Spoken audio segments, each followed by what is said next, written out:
권수리 기자님과 함께하겠습니다. 반갑습니다. 네, 안녕하세요, 권순우입니다. 네. 자, 지금 손흔들 분위기가 아닌 것 같습니다. 유가가 아주 지금 난리가 났어요. 그래도 뭐 너무 안 좋은 일들이 많아가지고 네. 그냥 안 좋은 얘기를 전할 때도 조금은 밝게. 그런 분위기. 아니 뭐 그건 좋습니다. 아니 사실 뭐 지난 주말에는 어떻게 보면 우리 확진자가 상당히 많이 그 증가 속도가 줄어서 야 우리는 이제 좀 이제 슬슬 이제 근데 월요일 날 새벽에 나오자마자 국제 유가가 난 내가 잘못 본 줄 알았거든. 네, 지난 주말에 10% 빠져가지고 빠졌어요. 그것도 지금 뭐 충격이었는데 네. 뭐 27%가 빠져? 어우 이렇게 되면 정유사들 어떻게 되는 거예요 우리나라? 그러니까 이게 사실 그 코로나가 처음에 터졌을 때 네. 그 많은 사람들은 코로나를 보고 있었다 그러면 정유사라든지 그쪽 그 시장 보는 분들은 네. 유가에 대한 불안감을 굉장히 크게 갖고 있었어요. 저도 한 2, 3주 전부터 그 네. 석유 쪽 담당하고 있는 후배한테 그 유가가 동향이 좀 심상치 않다. 네. 근데 그 동향을 좀 미리 파악하고 미리도 아니기도 하지만 좀 선제적으로 파악하고 정유사들은 그 문제에 대해서 굉장히 심각하게 받아들이고 있었어요. 기본적으로 그 중국에서 그 수요가 감소했다라는 거는 유가 수요 쪽이 많이 없어졌다는 거잖아요. 네. 그리고 그게 단기간에 멈추지 않을 거라는 생각들이 좀 있었고 그리고 이게 중국에서 끝날 거라고 예상했던 사람들은 별로 없습니다. 이게 그렇죠. 그러니까 국내만 바라보고 있을 때 저도 이제 그때 지난주에 제가 그 해외 격리 문제 취재를 하고 있었다고 네. 말씀드렸잖아요. 네. 근데 그게 논란이 됐어요. 예, 근데, 네. 예, 근데 국가별로 이렇게 상황들을 살펴보면은 굉장히 안 좋았어요. 그러니까 우리나라보다 훨씬 더 안 좋은 게 뭐 그 당시에 제가 취재했을 때 영국 쪽에서 들렸던 얘기는 이미 그 봉쇄 전략은 포기했다. 봉쇄 전략이라는 거는 한 사람 한 사람들을 다 추적해 가서 네, 아예 네. 걸리지 않도록 하는 게 봉쇄 전략이잖아요. 그렇죠. 근데 아직 그게 들어오지도 않았는데 봉쇄 전략은 이미 포기했다. 이게 코로나를 봉쇄한다는 게 우리나라는 정말 봉쇄부터 시작해서 지금까지 철저하게 방어를 하고 있는 거잖아요. 그러니까 모든 사람을 전수조사하는 방식으로 이렇게 접근하고 있잖아요. 네. 그런데 외국에서는 그렇게 할 수 있는 진단 능력도 안 될 뿐더러 그렇게 할 수 있는 의료 체계를 갖춘다는 게 한국 사례를 보면서 오히려 더 포기를 하게 된 거예요. 그 부분이 안 될 거라는 게. 그래서 그러니까 영국 쪽에서는 그런 얘기가 들렸었고 네. 뭐 호주 쪽에서는 오히려 그 신천지 교인들 한 300명 정도가 그쪽에서 그 교육을 받고 있다는 얘기가 들리면서 호주에서 예. 그러니까 호주가 처음에는 한국을 대상으로 그 입국 제한을 안 했었어요. 그러면서 한국한테 배워야 된다 그런 얘기 갑자기 하다가 한국인 격리 얘기가 나왔는데 이제 교민들 사이에서 그 격리의 원인 중에 하나로 그 신천지 얘기가 좀 있었다는 거예요. 네. 그리고 이게 들어왔을 때 그거를 방어를 할 수 있는 역량이 안 될 거라는 판단을 저도 했다는 그거는 거고. 좀 회의적이에요. 예. 사실. 그러면은 그 유가를 그때 볼 수밖에 없었던 문제는 이게 중국에서 끝나는 문제라면 중국 소유 정도 빠지는 거였다고 한다면은 이게 어디로 번질지 그리고 번졌을 때 이걸 감당할 수 있을지가 굉장히 공포스러운 건데 네. 이전까지의 감염병과의 차이가 이전에 감염병이 났다고 해서 이게 막 입국이 다 금지가 되고 사람들의 이동이 다 차단이 되고 이런 경우가 없었잖아요. 네. 그러면서 이제 그 유가라는 거는 글로벌 사람들의 어떤 행동 자체에 영향을 많이 받잖아요. 그렇죠. 그러니까 사람들이 경제 활동을 하게 되면 하다못해 식당 가서 밥을 사 먹게 되면 식당에서 가스레인지 돌리잖아요. 이게 다 유가랑 관련이 맺어지게 되는 건데 그래서 그 정유사들의 지난해 성과급 준 걸 보면은 정말 네. 처참합니다. 원래 정유사들이 임금 많이 받기로 좀 유명하잖아요. SOL 같은데 뭐 저 상장사 1등이고 그랬는데 뭐 명퇴한다면서요? 명퇴를 했었잖아요. 그러니까 S-오일의 명퇴 이전에 나왔던 게 이제 성과급 문제였었거든요. 그러니까 정유사들이 성과급을 거의 안 주고 있었는데 그때 이제 뭐 우스갯소리, 뭐라 그래야 되나? 자조적인. 네, 자조적인 표현 중에 그 SK이노베이션 성과급 상황을 좀 봐야 된다는 얘기를 많이 했었어요. 왜 그러냐면은 정유사들은 굉장히 보수적입니다. 그래서 뭔가 자기가 먼저 치고 나가고 이런 걸 잘 안 해요. 그러면은 거기서 그나마 이제 그 제일 큰 기업 산하에 있는 게 이제 SK이노베이션이잖아요. 네. 그렇죠. 여기서 성과급을 정하면은 뭐 GS 칼텍스는 그거보다 조금 더 아래, 뭐 오일뱅크는 조금 더 아래, 뭐 이런 얘기들을 하고 있었어요. 그러다가 이제 S-오일에서 감원 얘기가 나왔던 건데 사실 S-오일의 감원은 S-오일 자체가 당장 돈이 없어서 그러는 게 아니거든요. 네. 그러니까 유가가 앞으로 안 좋아지고 정제 마진이 안 좋게 되면은 올해 실적을 장담할 수 없는 게 아니고 그냥 실적이 안 좋아질 게 너무 눈에 보였기 때문에 그랬었어요. 예. 그러다가 이 문제가 이제 점점 코로나가 번지는 모습이 나타나면서 지난해 주말에 그 WTI가 먼저 10% 넘게 급락을 했었잖아요. 예. 그러니까 이것도 이 전에 시그널을 줬던 건 오히려 연준이었어요. 예. 연준이 50bp 인하를 했을 때 연준이 도대체 뭘 보고 있는 거냐, 어떤 걸 보고 있기 때문에 이게 이렇게 파격적으로 금리를 인하를 했었던 것이냐. 예. 그 전까지만 해도 그 파월 의장이 말로만 했을 때는 그때는 오히려 그 뉴욕 지수가 전반적으로 다 올라가는 모습을 보였잖아요. 예. 근데 오히려 연준이 50bp를 낮추고 나니까 주가가 폭락하는 모습을 보였습니다. 이게 도대체 연준이 뭘 보고 있는 거냐에 대한 공포가 되게 컸었거든요. 네. 그러다가 이제 오펙이 이제 그 감산을 해서라도 유가를 좀 보전하겠다라고 좀 이렇게 모였었고, 그리고 오펙의 감산이 안 됐잖아요. 오펙의 감산이 합의가 안 되면서 유가가 이제 10% 넘게 폭락을 했었고, 그 와중에 또 이제 사우디 지금 분란 나고 있잖아요. 그 저기 뭐 왕자의 난이라고 그러긴 좀 그렇고. 아 이거 유력한 라이벌들 저 지난 주말에 예. 두 명이죠, 두 명. 예, 예. 두 명 이제 체포해가지고 예. 뭐 무기징역 사형설이 나오고 그래요. 그러니까요. 네. 그러니까 이게 공급 사이드에서도 그렇고 수요 사이드에서도 그렇고 뭔가 이게 전반적인 수요가 안 좋을 건데 공급자들의 합의가 잘 이루어지지 않고 있다라는 시그널이 나오면서 유가가 이제 굉장히 이 정도 폭락하는 거는 저도 하루에 30% 가까이 폭락하는 거는 못 본 것 같은데. 예. 예? 예. 그 유가가 이렇게 하락하게 된 거는 일단 코로나를 비롯해서 코로나가 주어지는 그 경제 전반의 수요를 높이지 못할 거다라는 것에 대한 그 우려가 굉장히 확산되고 있는 걸로 보이고요. 예. 안 그래도 그거에 대한 공포를 다 가지고 있는 상황에서 큰 이벤트들이 발생을 했다는 게 지금 유가를 크게 떨어뜨린 게 아닌가 싶어서 저도 오늘 가면은 좀 바쁠 것 같습니다. 그래서 98년도 12월에 네. 국제유가 배럴당 9.5달러까지 간 적이 있네요. 98년? 네, 98년도 12월에. 그러다 금융위기 이때가 때는 공통점이 뭐냐면 네. 이때도 역시 사우디가 전례가 거의 없었던 가격 전쟁을 그래 한번 해보자.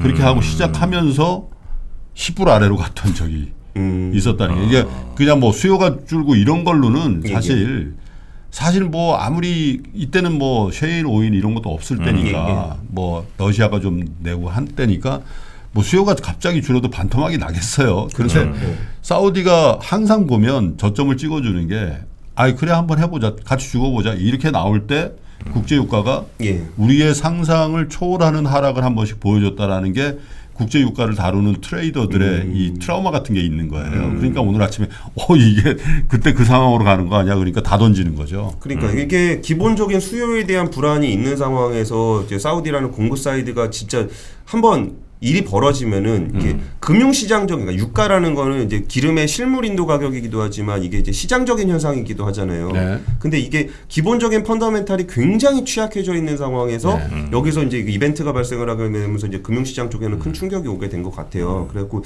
일단은 이게 얼마나 지속될지에 대해서도 굉장히 불확실성이 큰데 네. 일단 불안감은 기본적으로 깔려 있는 거예요. 그러니까 휘발유처럼 이렇게 쫙 깔려 있을 때 이게 누가 불똥을 튀냐 안 튀냐 이런 문제가 될 것 같은데 그러니까 그 뉴스에 굉장히 예민한 시장이 될 것 같고요.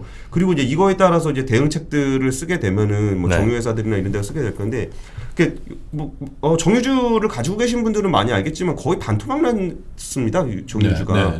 그리고 SK이노베이션 같은 경우는 배터리를 하잖아요. 그러면은 배터리 관련 주식이 최근에 뭐 LG화학이라든지 이런 데가 보통 뭐 한 30% 뭐 이렇게씩 많이 올랐어요. 그렇죠. 근데 SK이노베이션은 기본적으로 반토막이 나 있어서 아무리 그 2차 전지 테마로도 감당하기 힘들 정도로 후발주자니까. 후발주자기도 한데 요새 배터리 수요는 어마어마하게 늘고 있어서 굉장히 가능성이 있다라고 보기도 하지만 기본적인 그 유가에 대한 기대감은 굉장히 낮은 상황이고 거기에 이벤트가 앞으로도 이제 단기간에 뭔가 이거 해소될 이벤트가 있어 보이진 않잖아요. 근데 오히려 이쪽은 김프로님이 잘 많이 보고 계실 텐데 그러니까 유가 문제는 이번 주에는 굉장히 좀 모니터링을 많이 해야 유가가 만약에 이렇게 떨어지면요. 원래 달러랑 이렇게 반대로 가지 않습니까? 그렇죠. 달러는 안전자산이고 유가는 대표적인 위험자산이죠. 그럼 달러가 올라가면 우리 환율은 그러면 당연히 1,200원 이렇게 또 올라갈 수도 있는 거예요? 이렇게 되면? 근데 이제 모르겠어요. 지금 굉장히 특이한 상황이 벌어지고 있는 게 이런데도 워낙 강세란 말이에요. 1,180원? 뭐 1,180원대? 이러게 하고 있기 때문에 이것도 되게 특이한 상황인데 그거는 또 이해할 만한 게 미국 연준에서 50pp 낮춰버리니까 이거 달러의 약세 요인이잖아요. 그러니까 이 달러 약세와 위험자산의 폭락세가 같이 일어나는 이게 상황을 정리하기가 굉장히 힘든 그런 이제 상황이 이제 벌어지고 있는 거죠. 네. 근데 최근에 동향이 진짜 이상했던 게, 그러니까 이전에 달러 약세 50bp 이나 전까지 달러 강세가 굉장히 세게 나타났었잖아요. 그러면서 금 가격이 같이 올라갔단 말이에요. 네. 그러니까 달러 강세하고 금 가격이 같이 올라가는 경우는 시장에서는 설명이 잘 안 돼요. 그렇죠. 이게 보통 그 금 가격이라는 거 안전자산으로 해갖고 이제 달러를 보면 못 믿겠다. 이럴 때 원래 이렇게 안전자산 금 쪽으로 올라가게 되는 건데 채권 가격 올라가고 금 가격 올라가는데 달러가 같이 올라가는 그런 상황들은 금융시장에서는 뭔가 좀 이렇게 납득이 잘 안 되는, 그러니까 현상이니까 인정을 할 수밖에 없지만 납득이 잘 안 되는 상황이었는데, 그러니까 이게 그 전체적인 금융시장이 안 좋은데 특히 유가는 실물경제랑 또 연관이 좀 깊기 때문에 네. 이번에 좀 근데 이거는 지금 제가 여기서 갑자기 떠들 수 있는 주제는 아닌 것 같아요. 너무 상황이 심각해가지고 네. 지금 이제 오늘 출근해서 그쪽 관련한 취재를 조금 더 해봐야 될 것 같습니다. 예. 알겠습니다. 아유. 거기다가 이제 헤아라 가치 같은 것들이 지금 NH증권의 신한종 센터장의 속보 같은 것들이 저한테 전달이 되고 있는데 헤아라가 달러당 4.63 헤아라까지 급락하면서 헤아라 가치가 역대 최저치. 이거 굉장히 상징적인 거죠. 네. 버베스카 주가가 이렇게 올랐다 그랬거든요. 네. 헤아라 가치는 달러당 역대 최저치까지도 가고 있다. 이런 것들이 사실 국제 유가의 이 하락세와 사실 같은 궤로 봐야 되는 거죠. 브라질도 그럼요. 산유 많이 하나요? 여기도 기름 팔았어. 기름 많이 나오죠. 페트로브라라고 예. 국영 이 석유 회사 빼면 뭐 별로 팔 거 없는 나라죠. 근데 여기서 이게 더 나쁜 시나리오로 가면 아까 말씀하셨던 것처럼 뭐 브라질을 비롯해서 터키라든지 인도라든지 신흥시장 중심으로 좀 이렇게 안 좋은 모습들이 좀 나타날 수 있어요. 네. 이 부분은 코로나를 방어하기도 쉽지 않은 국가기도 하고 환을 방어하기도 쉽지 않은 국가들이거든요. 네. 그러면은 이게 실물 경제로 전이가 될 경우에는 좀 불안하네요. 이게 너무 갑자기 이렇게 큰 이벤트들이 많이 발생하니까 좀 무섭습니다. 네. 자, 다음 뉴스 한번 보죠. 자, 감사.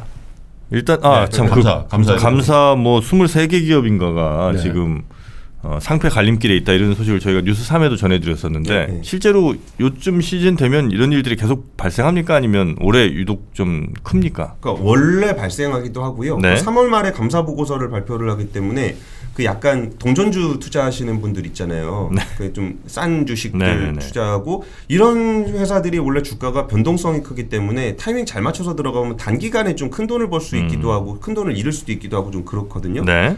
근데 동전주 투자를 제일 하면 안 되는 시점이 요새 같은 시점이에요. 동전주에 제일 무서울 때가 이제 거래정지 상패인데 이게 3월 31일까지 이제 마감 연말 결산을 해가지고 이제 주주총회를 해야 되거든요. 그러면은 2주 전에 감사 보고서를 마무리를 해야 됩니다. 그러면은 이제 감사 의견이 안 나오게 되면 감사 의견 거절을 받게 되면은 그 이제 상장 폐지 실질 심사를 받게 되고 그러면 이제 상장 폐지가 될 수 있는데요. 그러면은 이전까지 1년 동안 그 장부를 자기가 갖고 있기 때문에 보통 그 좀 정말 안 좋은 회사들 같은 경우는 어차피 이래 망하나 저래 망하나 똑같기 때문에 장부를 조작을 하거나 아니면 제대로 안 쓰는 경우가 많이 있어요.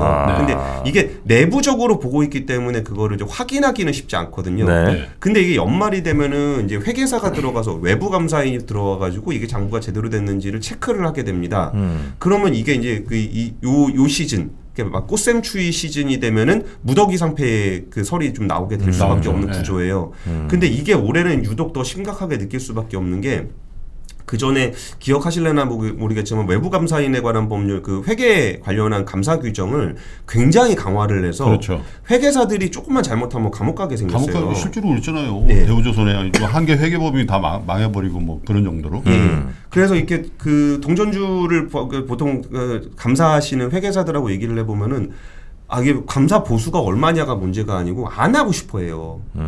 이거 했을 때 분명히 이제 여기가 상장 폐지가 되게 되면은 주주들이 항의를 하게 되고 주주들이 항의되면은 분명히 좀 그 금감원에서 감리를 하게 되고 그럼 제대로 받냐 안 받냐 이런 얘기들이 좀 논란이 되거든요. 그러면은 이제 회계사들이 정말 싫어하는 시즌인데 그럴 때는 이전에는 하도 항의하고 그러면은 그냥 그 서류상으로 회사 쪽에서 서류상으로라도 뭔가 근거를 갖고 오면 그냥 적당히 감사 의견 주고 넘어가는 경우들이 좀 예전까지는 좀 있었습니다. 그런데 이제 회계사들도 이거를 자기네들이 법률 리스크를 감당할 수 없게 된 거예요. 그래서 그 한 지난 1월부터 이제 결산을 하잖아요. 막 회계사들한테 연락이 엄청 많이 왔었어요. 도저히 이건 우리 감사를 할 수가 없다. 그리고 이쪽 법인 쪽에서도 우리가 감사를 받아야 되는데 회계사를 구할 수가 없다. 그러니까 안 할라 그러니까. 그러면서 이것들이 이제 누적되고 그나마 이제 그 뚜껑을 열 수밖에 없는 시즌이 되면서 이제 회계 그 감사 보고서에 대한 얘기들이 나오는데 사실은 이 현상은 좀 어찌 보면은 바람직한 현상이기도 해요. 그래 걸러내야 된다는 거죠. 예, 그러니까 시장이 투명해지려면은, 네. 그러니까 시장이라는 곳에 이제 투자자들이 투자를 했을 때 이 상장이라는 거는 투자를 해도 되는 기업이라는 얘기잖아요. 그렇죠. 네. 그런데 이 투자를 해도 되는 기업이라는 것을 과연 믿을 수가 있느냐라고 했을 때 그 상장을 할 때는 괜찮습니다. 상장을 할 때는 거래소에서도 그렇고 이제 뭐 증권사에서도 그렇고 굉장히 철저하게 검사를 해서 올리는데. 최근에 뭐 라임을 비롯해서 그런데 문제가 생겼었던 것들이 무자본 M&A 같은 얘기들 많이 하잖아요. 네.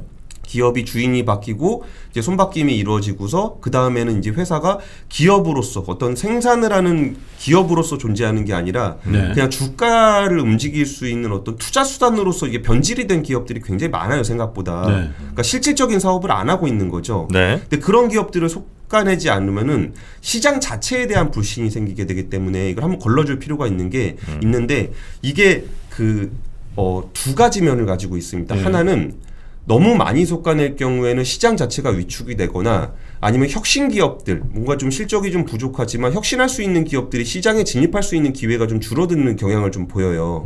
그래서 이 부분에 대해서 우리나라 정부에서는 정부 차원에서 다룰 문제는 아니지만 음으로 양으로 이 부분을 굉장히 완화를 많이 시켜줬어요. 네. 그래가지고 바이오업의 등장이라든지 아니면 테슬라 상장이라든지 이런 방식으로 진입 규제를 완화를 시켜줌으로써 그 시장에 굉장히 좀 이렇게 안 좋은 기업이라고 평가하는 곳들이 지금 굉장히 많이 있어요. 네. 그러니까 네. 이게 시즌의 문제인데 한 10년 전까지만 하더라도 감사 의견 거절받는 기업들이 1년에 한 40곳 뭐 이렇게 나왔었어요.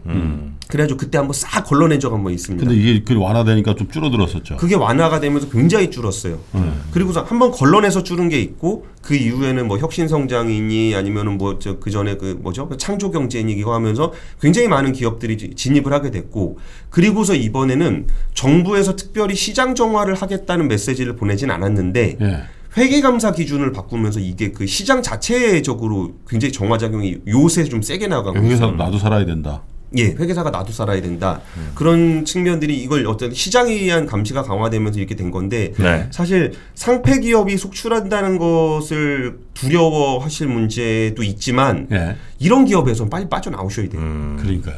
그러니까 여기에 대해서는 사실 그 투자자 보호라는 게 상장 폐지를 안 시키는 게 투자자 보호가 아니에요. 그래서 이 부분은 그 아무리 좀 안타까운 마음에는 공감을 하지만 이 상폐가 너무 많은 것이 문제다라고 얘기하기에는 저는 좀 동의하기가 어렵습니다. 그래서 사실은 그 우리 투자자 여러분들이 이렇게 뭐 주식을 사다 보면은 사실 크레딧이라는 거에 대해서는 좀 둔감해요. 맞아, 너무 둔해요. 예를 들면 저는 이제 채권 출신이잖아요. 근데 채권 매니저 출신이나 트레이더 출신들은 와, 어떻게 이런 기업을 살 수가 있지? 그쵸. 이런 생각이 드는 주식들이 굉장히 많거든. 채권 매니저 출신으로는. 근데 이제 그건 어쩔 수가 없어요. 왜냐하면 유동성이 워낙 시장에 있기 때문에. 그럼에도 불구하고 우리 투자자 여러분들은 오늘 당장이에요. 오늘 당장 뭐 가급적 빨리 여러분들이 갖고 계시는 왜냐하면 그런 생각 없이 사거든요. 시세 차익만 보고 사기 때문에 그 종목들을 하나하나 좀 이렇게 올려놓고 상장 폐지 사유에 해당되는 그거는 시간만 투자하시면 돼요. 왜냐하면 규정이 있기 때문에 그렇잖아요. 그래서 그런 회사인지 걱정을 하실 만한 회사면 우리 권순우 기자 얘기처럼 미래를 버리라는 거예요. 왜냐하면 올와 나띵이 될 수 있거든요. 이게. 그러면 무슨 투자가 의미가 있어요. 상장 폐지됐는데. 그렇죠. 그리고 진짜 정말 제가 양보할 만큼 양보해서 하는 게 그럼 지금 일단 파시고 감사의견 나오는 거 보고 다시 들어가세요. 차라리. 어차피 1년에 한 번 이 이벤트는 피해갈 수 없는 이벤트니까 나는 그래도 아니 근데 정말 그 단기 트레이딩을 주로 하시는 분들도 있어요. 그런 데들은 변동성이 큰 주식에 어떤 단기 트레이딩 차원에서 접근하시는 분들은 해도 괜찮은데 뭐 한다는데 그걸 말릴 수는 없잖아요. 근데 이 시즌은 아니라는 거예요. 그러니까 이 시즌은 뭐 단기 트레이딩의 문제가 아니고 순식간에 거래 정지가 되기 때문에 사실 경험 안 해보신 분은 모르십니다. 그 고통을. 그리고 감사의견 거절이 나오기 전에라도 상장 폐지 사유가 갑자기 뭐 이렇게 회계 감리를 하다가 뭔가 갑자기 분식이 발견된다거나 아니면 영업 사유에 정지가 된다거나 어차피 이렇게 망하게 된 거 회사 그 대주주가 날라버린다거나 이런 이벤트들이 연중에는 잘 발생을 안 하는데 네. 이 시즌에는 거의 벼랑 끝이기 때문에 그런 일들이 발생을 3, 해요. 4월 달에 발생해요. 예. 그래서 그 시즌에는 정말 이거는 단기 트레이딩할 시장은 아니기 때문에 네. 좀 하고 싶어도 원래 그런 네. 거 하시던 분이라도 3월 말까지는 좀 넘기시는 게 좋을 것 같다. 이 뉴스 보면 다 지금 이 어떤 회사들이 나오고 있습니다. 아니 이거는 네. 지금 나온 거는 네. 작년에 이제 그 적정 의견 못 받아가지고 네. 상폐 대상이 됐는데 네. 말씀드렸잖아요. 23개 회사는 올해 1년 동안 경영 개선 계획을 세워가지고 와서 기간 중에 아무 때나 와서 저 이렇게 했으니까 면제해 주세요 한 기업들도 있어요 몇몇. 네. 근데 그거 아직 안 한 기업들이 20몇 개 있다는 거예요. 그래서 이거를 1년 동안 안 하면 이거 자동 상폐야. 예. 그 리스트가 쭉 있죠. 아니, 이거 그거는 뭐 당연히 있죠. 뉴스에. 네. 그리고 저 뉴스에 리스트 보지 않더라도 네. 그런 주 투자하시는 분들은 대부분 자기 종목에 대해서 어느 정도는 아세요. 알지. 그래가지고 내 종목은 괜찮을 거야 리스트에 없을 거야 아니라 그냥 그거는 자기 위안인 거고 네. 자기 종목에 대해서 알잖아요. 이게 어느 정도 위험이 있는 거라는 거를. 그러면은 진짜 요거 계속 똑같은 얘기하는데 이번 시즌만 좀 피해라. 3, 4월만 피해라. 네. 정 하고 싶으면. 예. 끝나고 나 좀 봐.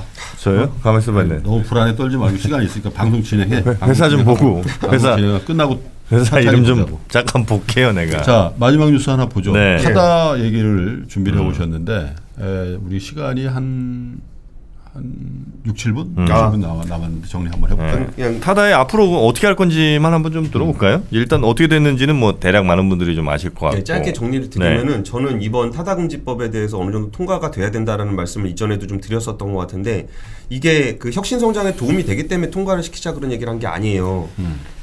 택시라는 어떤 규제 체계, 면허 체계 여기에 대해서는 어떤 그 보호 문제를 폐지할 의지가 전혀 없었기 때문에 그거를 할 수 있는 정치적 역량이 저는 없다고 봤기 때문에 그나마라도 제도화를 시켜서 타다를 그러니까 타다가 됐든 아니면 이게 플랫폼 운송 사업자라 그러죠. 네. 그런 거를 최소한의 제도를 만들어주지 않으면은, 그러니까 이 상태로 계속 갈 수밖에 없는 거예요. 그러니까 국민들이 기대하듯이 어떤 기득권을 이렇게 좀 해소하고 여기에 좀 더 세련된 서비스들을 좀 혁신적으로 나올 수 있게 하고 하는 게 좋다라는 거는 저도 압니다. 하지만 그게 될 거라는 기대가 그 논의 과정을 봤을 땐 1도 없었다는 거예요.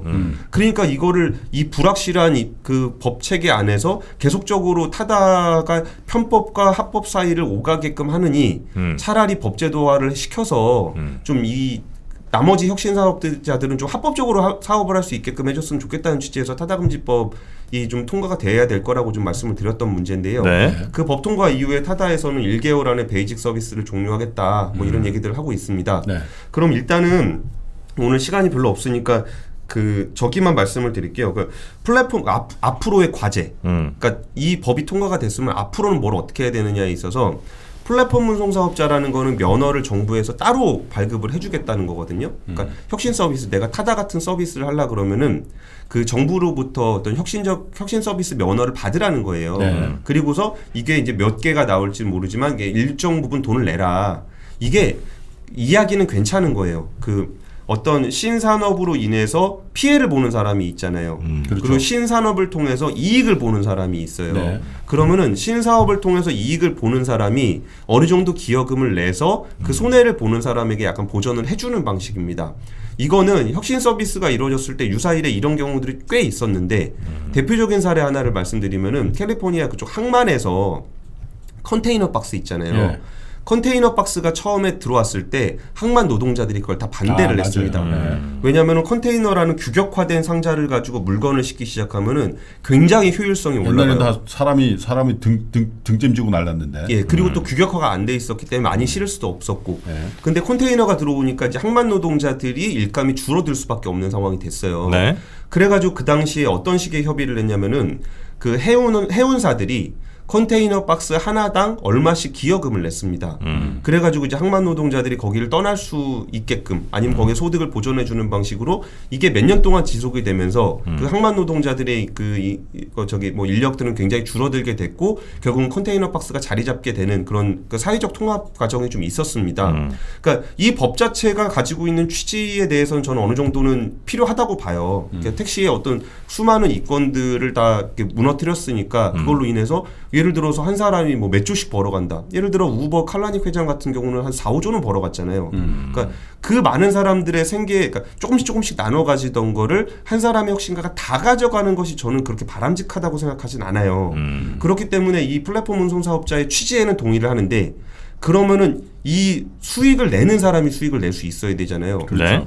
그러려면은 플랫폼 운송 사업자들이 이 그 자기 사업을 통해서 규모의 경제가 날 수 있을 정도로 면허를 많이 발급해줘야 됩니다. 그리고 이 면허에 대한 비용이 지나치게 높으면 안 돼요. 진입 자체를 못하기 때문에 이게 이재용 대표가 끝까지 타다금지법을 반대했던 이유 중에 하나예요. 이거를 타다금지법을 통과시켰을 때 나한테 라이센스를 몇 개나 줄 수 있으며 기여금을 몇 개를 줄 수 있는지를 어느 정도 개런티를 해달라. 그러면 나도 그걸 동의할 수 있다. 하지만 그게 없이 입법이 되는 거는 나를 사업하지 말라는 거기 때문에 나는 반대한다 이런 얘기를 했었거든요. 네. 타다금지법이 진짜 타다를 포용하려면은 플랫폼 운송 사업자의 면허를 충분히 많이 발급을 해줘야 돼요. 이건 아직 결정된 게 아닙니다. 네네. 법에서는 할 수 있다까지만 돼 있고 이제 시행령 통해서 해야 돼요. 이 부분에 대해서 충분히 많이 열어줘야 되는데, 그러니까 법이 개런티하고 있지는 못하지만 정부가 진짜 혁신에 대한 의지를 가지고 있었다면은 네. 이 운용에 있어서 혁신 사업가들이 충분히 활동할 수 있도록 활동을 해줘야 됩니다. 이게 하나 있고요. 두 번째는요. 지금 이거는 정말 택시라는 작은 영역만을 다루고 있어요. 그러면 이게 앞으로 모빌리티 환경이 바뀌게 되면 어떤 일들이 벌어지냐면은 지금 우리는 배달을 오토바이로 하잖아요. 네. 음식 배달을 오토바이로 하는데 그렇죠. 이거를 왜 택시가 하면 안 돼요? 택시도 할 수 있어요. 예를 들어 사람이 반반 택시라고 아시나요? 그때 제가 소개 한번 해드렸나요? 반반 택시요? 예. 치킨 말고요? 예. 반반 택시는 네. 합승은 불법이지만 동승은 합법이잖아요. 그러니까 정프로님하고 저하고 같은 방향을 가면은 네. 우리 같이 타는 건 괜찮아요. 같이 타는 건 괜찮잖아요. 네. 근데 우리가 서로 모르는 사람이니까 같이 안 타는 건데 플랫폼으로 매칭을 시켜주는 거예요. 그러니까 내가 이렇게 찍었는데 제가 상암동 갑니다. 그랬더니 정프로님이 나도 상암동 갑니다. 그 플랫폼에 매칭을 시켜주면은 둘이 같이 타는 거예요. 네. 그리고 요금을 반반 내는 겁니다. 이게 반반 택시라는 브랜드인데 네. 이거는 지금 규제 프리존 그 샌드박스를 통해서 좀 서비스를 하고 있거든요. 네. 그럼 생각해 보는 거예요. 내가 회사를 가는데 예를 들어서 뭐 강화문에서 그 여의도를 간다. 그럴 때 그 내가 혼자 나 몸이 갈 수도 있는 거고 그 택시 아저씨가 여기 배달할 게 있는데 배달하는 거 몇 개만 쉬고 갑시다. 그럼 내가 요금 이렇게 깎아줄게요. 네네. 그럼 그게 배달이잖아요. 그럼 택시가 배달을 할 수 있냐? 못하죠. 그럼 두발 오토바이는 배달하고 네발 택시는 배달 못하고 이런 것들이 좀 경계가 무너지고 있다는 말씀을 드리는 거예요. 그러니까 지금은 배달의 민족이 배달을 하지만 네. 좀 쿠팡이 또 배달을 하잖아요. 그러니까 그런 일들이 벌어지고 있을 때 감당이 안 되는 게 있고 그럼 킥보드로는 배달을 하면 안 돼요? 킥보드로 배달을 할 수 있죠. 그럼 킥보드는 어디로 다녀야 되냐? 현재는 임도로 자전거 다로를 못 다니게 되어 있습니다. 그리고 실제 도로에서는 시속 25km 이상 못 달리게 되어 있어요. 네. 그러면 전동 킥보드는 어디로 다니라는 거예요? 차도에 막 60km씩 달리는 그 차도 옆에 25km로 달릴 수도 없고. 위험해. 그러면 이건 어디로 갈 데가 없단 말이에요. 그러면 두 바퀴도 어디로 가야 되는지 모르겠고 네 바퀴도 뭐 택시는 사람은 태우지만 사물은 안 되고 뭐 이런 문제가 생기고 11인승 이상 넘어가면은 뭐 버스, 뭐 승합차 이런 문제들이 그리고 현대차에서는 또 비행기 띄운다 그러잖아요 도심에.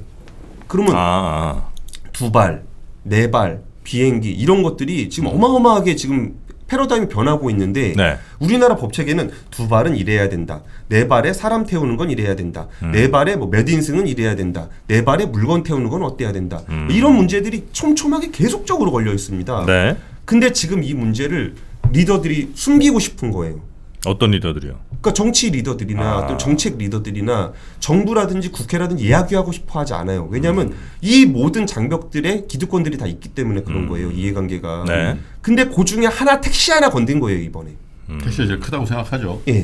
그리고 나머지는 지금 얘기도 안 꺼내고 있거든요. 계속 나오겠네 앞으로 그러면. 앞으로 이 문제는 계속적으로 나올 건데 그럼 재밌는 사례 하나만 잠깐 말씀드리고 싶은데 버스 있잖아요. 네. 버스 노선을 가지고 우리가 서울 중심으로 생각하면은 버스는 지켜지겠지라고 생각하시잖아요. 버스가 지방에 내려가면은 하루 종일 버스 돌아다니는데 타는 사람이 10명도 안 되는 버스가 있어요. 그렇죠.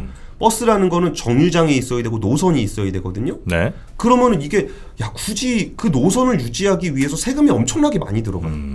그러면 여기서 가는 사람 10명밖에 안 되면 수요 응답형으로 콜버스 하면 돼요. 네. 사람 필요할 때 콜 불러가지고 다니면은 그 사람들 다니는 게 훨씬 더 세금을 적게 씁니다. 네. 근데 여기서 버스는 뭐 이번에 김경진 의원이 타다금지법 얘기하다 그런 식으로 하다 보면 관광버스가 노선버스 한다고 덤빌 거 아니냐 이런 얘기를 했거든요. 관광버스가 노선버스를 해야 되는 상황도 생긴다는 거예요.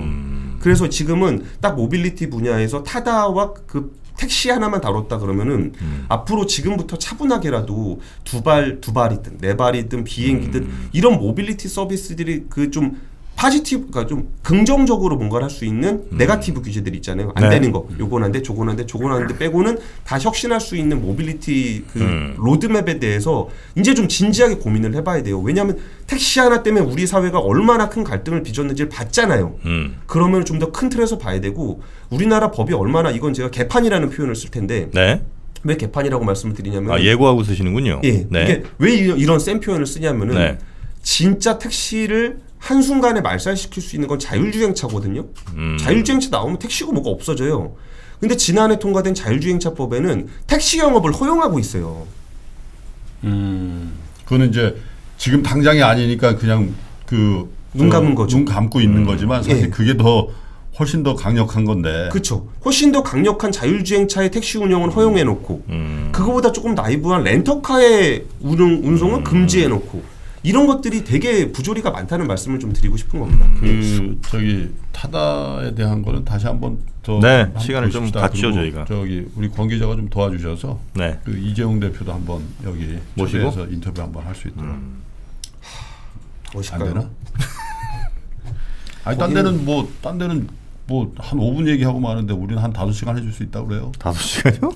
그 한번 타다 쪽에 물어볼게. 네. 이재용 대표 직접 나오시든지 아니면 그 밑에 이 문제에 대해서 좀 설명해 줄 수 있는 분을 모시든지 아니면 이 문제와 관련해서 뭐 이전에 그 차두원 그 박사님부터 해가지고 모빌리티 전문가들 여러 분 모시고서 한번 이거에 대해서 난상 토론을 해보든지 뭐 그런 기회가 있었으면 좋겠습니다. 네. 이 정도 하죠. 오늘 뭐 워낙 상황이다 보니까 네. 오늘은 우리 권 기자님과 이 정도로 마무리하도록 하고요. 다음 주 월요일에 다시 뵙도록 하겠습니다. 함께해 주신 머니투데이 방송 권순우 기자님 대단히 고맙습니다. 예, 감사합니다. 네.